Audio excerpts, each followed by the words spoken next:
ಸರ್ವರಿಗೂ ಶುಭ ಸಂಜೆ. ಕನ್ನಡಕ್ಕಾಗಿ ಒಂದು ಕ್ಷಣ.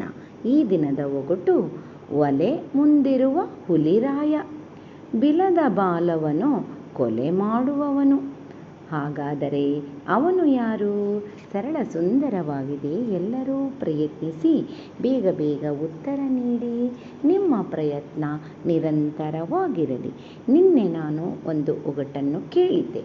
ತಾಯಿ ಪಾತಾಳಕ್ಕೆ, ತಂದೆ ಆಕಾಶಕ್ಕೆ, ಮಗ ವ್ಯಾಪಾರಕ್ಕೆ, ಮಗಳು ಮದುವೆಗೆ. ಹಾಗಾದರೆ ನಾನು ಯಾರು? ಸರಳ ಸುಂದರವಾಗಿತ್ತು. ಸರ್ವರೂ ಸಮರ್ಪಕ ಉತ್ತರವನ್ನೇ ನೀಡಿದ್ದೀರಿ. ನಿಮ್ಮ ಪ್ರಯತ್ನ ನಿರಂತರವಾಗಿರಲಿ. ನಿನ್ನೆಯ ಒಗಟಿನ ಉತ್ತರ ತೆಂಗಿನ ಮರ ಅಥವಾ ಅಡಿಕೆಯ ಮರ. ಹೀಗೆ ಅನೇಕ ಸಮರ್ಪಕ ಉತ್ತರಗಳನ್ನು ನೀವು ಈ ಒಗಟಿಗೆ ನೀಡಬಹುದು. ನಿಮ್ಮ ಪ್ರಯತ್ನ ನಿರಂತರವಾಗಿರಲಿ. ಮತ್ತೊಮ್ಮೆ ಎಲ್ಲರಿಗೂ ಶುಭ ಸಂಜೆ. ಕನ್ನಡಕ್ಕಾಗಿ ಒಂದು ಕ್ಷಣ. ನಿಮ್ಮೊಂದಿಗೆ ಆಶ್ರೀ.